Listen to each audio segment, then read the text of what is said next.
ABP news सर्वसामान्य जनतेचं खुलं व्यास. अर्थसंकल्पापूर्वीची DPTची बैठक अनेक अपेक्षा आहेत, अनेक गोष्टींमध्ये तूट आहे. आपल्याला गेल्या वेळेस झालेला प्रॉमिस निधी मिळालेला नाही. काय एकूण चित्र आहे अर्थसंकल्प याचं? नाही, यावेळेला आम्ही अर्थसंकल्पामध्ये जवळपास 1500 कोटी रुपये मागतोय.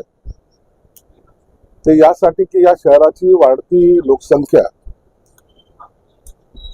येणार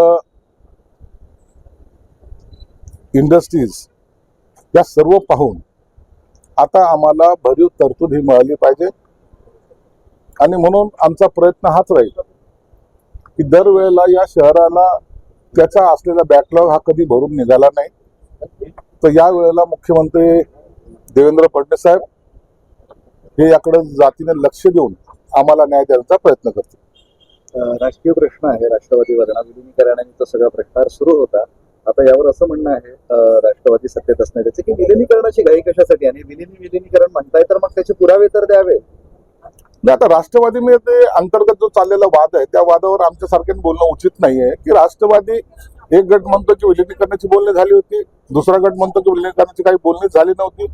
आता ज्यांच्या समोर हे सगळे काही प्रकार घडले होते ते अजितदादा आज हयात नाही. म्हणून आता नेमकं काय घडलं, त्याचे काय पुरावे आहेत, या खोलात जाण्यापेक्षा त्या दोन्ही पक्षाचं एकमेकाशी असलेलं आता तर नातं मला वाटतं आता दूर होत चाललेलं आहे. म्हणून विलीनीकरण होईल अशी शक्यता थोडी कमी वाटते. चोऱ्याचोळे असं म्हणतात की दादाच राहिले नाहीत, आता कुणाबद्दल जुनं काढून जुन्यावर चर्चा काय करतात. मग जुन्यावर तेच आहे ना, आता जुन्यावर चर्चा करून काय अर्थ नाही. आता विलीनीकरण करायचं का नाही करायचं असलेल्या नेत्यांनी एकसाथ आपसात बसून ठरवावं लागेल आणि तो त्यांचा अंतर्गत प्रश्न असेल. आता एक जण या विलीनीकरणासाठी मान्यच नाहीये त्यांना विलीनीकरण, म्हणून मला वाटतं विलीनीकरणाचं तर हे जे काही आहे फॉर्म्युले एक पुढच्या आठवड्यामध्ये संपून जातील. रोहित पवारांचे सातत्याने गंभीर आरोप सुरू आहे या सगळ्या प्रकरणावर. तुम्ही रोहित पवारांनी जे आरोप केले त्याची दखल माननीय मुख्यमंत्र्यांनी घेतली. त्यांनी सांगितलं की एकदा चौकशीचा अहवाल समोर येऊ द्या. चौकशीचा अहवाल समोर आल्यानंतर त्याच्यावर स्पष्टपणे आपल्याला बोलता येईल.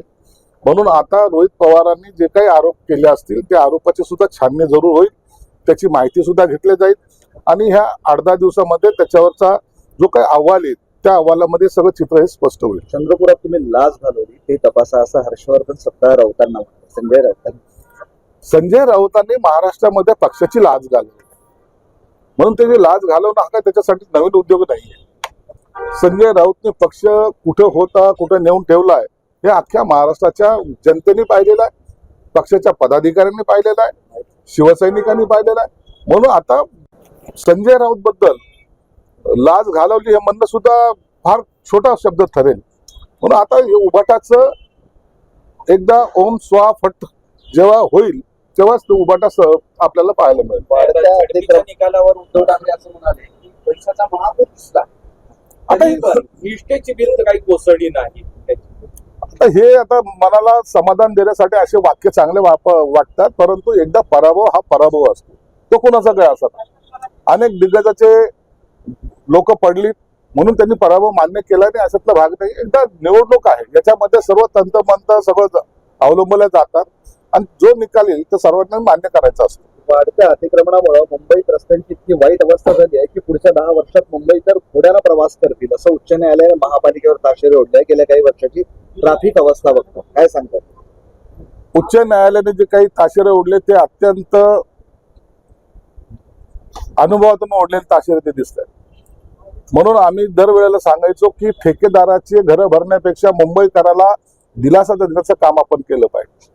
परंतु मुंबईकरांना दिलासा, त्या खड्डे भरणारी पाण्यामुळे मुंबई यावर कधीच लक्ष दिलं गेलं नाही. टक्केवारीवर लक्ष दिलं गेलं. निवडणूक आली की मुंबई महाराष्ट्रापासून वेगळी होणार, निवडणूक आली की मराठी माणूस आता काय होणार, हे असे प्रश्न आणून लोकांची दिशाभूल करायचं काम केलं. परंतु या वेळेला मुंबईकरांनी योग्य तो प्रतिसाद दिला आणि मुंबईकरांनी योग्य माणसांच्या हातात सत्ता दिली. महाराष्ट्राचे सर्वमान्य दैनिक समर्थ गावकरी अहमदनगर, पुणे, नाशिक, जळगाव, धुळे, नंदुरबार, सोलापूर, कोल्हापूर, सांगली, सातारा, मुंबई, ठाणे, पालघर, रत्नागिरी, रायगड, सिंधुदुर्ग, नांदेड, उस्मानाबाद, बीड, औरंगाबाद, नागपूर, गडचिरोली, भंडारा, गोंदिया, अकोला, यवतमाळ, बुलढाणा येथून एकाच वेळी प्रसिद्ध होणारे एकमेव दैनिक सर्वसामान्य जनतेचे खुले व्यासपीठ. संपादक आहेत विश्वासराव आरोटे.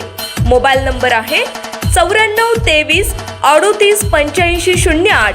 दुसरा मोबाईल नंबर 9423 46 72 72. तिसरा मोबाईल नंबर 75 88 15 0001. वेबसाईट आहे sgavkari.com. मेल आय डी आहे aklgavkari@gmail.com.